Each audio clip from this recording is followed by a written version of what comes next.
You either die a hero, or you live long enough to see yourself become the villain. Interesting idea, Mr. Two-Face, but what makes a villain a good villain? And what makes a hero a good hero? But mostly the first idea on what makes a villain a good villain, because that would be way too long of a video. Maybe I'll make a two-parter.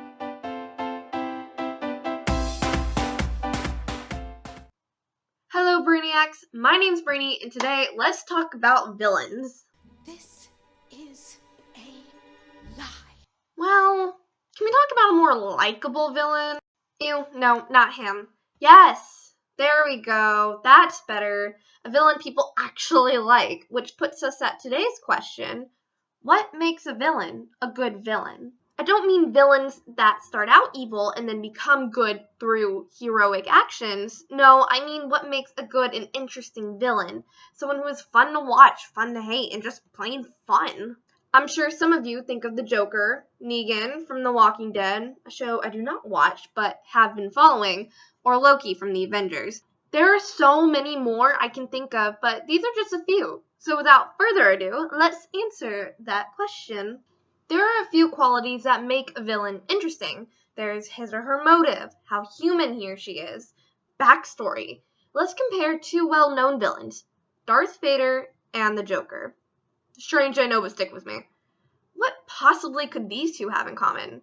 From first glance, they have one pretty big thing in common. They were not born evil. Most villains aren't. But let's keep things simple. And when talking about the Joker, I'm going to stick to Alan Moore's The Killing Joke. Because the Joker said his backstory was multiple choice, and that's the one I chose, okay? I know it's not canon. If I'm going to have a past, I prefer it to be multiple choice. The Joker was once a normal, ordinary man who quit his day job to become a comedian. He had a wife who was pregnant, and everything was good and dandy until one bad day sent him over the edge.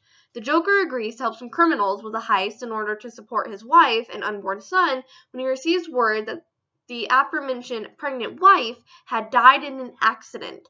The Joker continues with the heist because he's a man of his word, and the heist goes horribly wrong because Batman showed up and the Joker falls into a vat of chemicals and becomes a clown prince of crime. You know, the usual. A simple backstory based around the concept of one bad day. The Joker believes that the rest of the world is just like him, one bad day away from complete insanity. He sees it in Batman, himself, and everyone else. His backstory might be a bit fuzzy, but there's joy in mystery.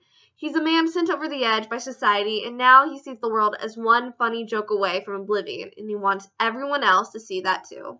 That's his motivation. He wants to make an example out of Gotham and prove to Batman that he's not so different from everyone else. He wants to make convicted criminals and ordinary citizens choose to blow up each other at the risk of themselves blowing up. He wants to make Commissioner Gordon go insane, but sometimes he just wants his senpai to notice him. Okay, I love The Dark Knight and all, but sometimes I just want a good laugh. Anyway, back on topic. The Joker is human, a part of oneself that people try to hide and avoid. Their insanity. They're Mr. Hyde to their Dr. Jekyll. The Joker's driving motivation is for people to see the world how he sees it. Giggling in a corner and bleeding. Just one bad day away from total insanity. Now, let's talk about a less chaotic villain.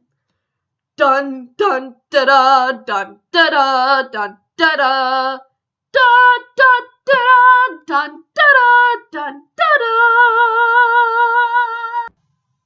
Darth Vader, a man afraid of death. He feared death and he feared losing people, which ultimately drove him to the dark side of the Force in order to save his loved ones.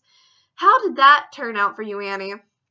Darth Vader started out as a boy who grew up to be a hot guy who ultimately murdered a bunch of children and his own wife. Yay. But how did Anakin Skywalker become Darth Vader? Well, to tell you the truth, I haven't seen most of the Star Wars movies. I know, but I have seen episode 4 and 7, so there's that. But from my research and referencing my friend Taylor, who has seen all the movies, Liam Neeson believed little Annie could finally bring balance to the Force, but Nick Fury and Yoda thought otherwise. But Neeson ultimately convinced them to let him train Annie in the way of the Force. Bad idea, bud. See, Annie and Mr. J were both ordinary people before driven to madness or the dark side of the Force by fear and bad days. And here's what makes them such good villains. Are you ready for this? They're hashtag relatable. I mean, think about it. Aren't you afraid of something? Afraid of spiders, snakes, serial killers? To what means would you go to completely, I don't know, get over your fears or destroy whatever made you scared in the first place? All it takes is one bad day. So besides relatability, what else makes an intriguing villain? Let's look at different categories, shall we? There are villains that you love, like the Joker, Hannibal Lecter, Magneto, Moriarty. The list could go on. There are villains that you love to hate, Gaston, the Purple Man from Jessica Jones, Lex Luthor.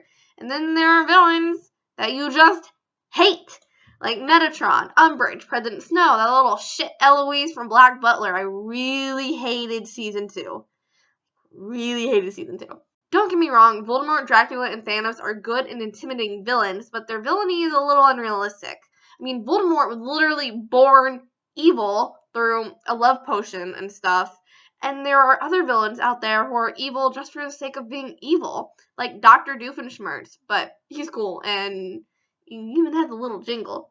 Or the Predator or the Xenomorphs, but they're not technically human, so I guess they don't apply. But in the end, all these villains get their point across. They have motivation. They have a tragic backstory that made them who they are. Carl Gustav Jung, a Swedish psychologist, along with Freud, coined the idea of a shadow. Everyone has a shadow, and a shadow is an unconscious aspect of the personality which the conscious ego does not identify in itself. Basically, it's the dark side. Carl believed that you must acknowledge your dark side or else it will grow blacker and denser. The dark side to him is a sort of animal instinct or irrational behavior that most people grow out of as they get older. The shadow personifies everything the subject refuses to acknowledge about him or herself. If one refuses or denies their shadow, they set themselves up for pain and failure. The healthy conditioning of one's shadow self can lead to self-improvement, like Batman, who uses the death of his parents to fight crime and bring justice and save Gotham City. Villains like the Joker and Darth Vader took their shadow side and ran with it. They're egotistical, they have schemes and plots, but one thing's for sure, they're not crazy. Supervillains are free to do whatever they want. They're not limited by the laws of a country or by a moral code. Well, some have a moral code, but we're getting off topic. That's right, the Joker as well as Darth Vader are agents of chaos. They develop schemes to drive Batman, Harvey Dent, and Luke Skywalker to see the world as they see it. Giggling and bleeding in the corner. Well, in Vader's case, he's trying to get his son to join the family business. He's a little bit more in the denial of his shadow side than the Joker, who embraces this insanity.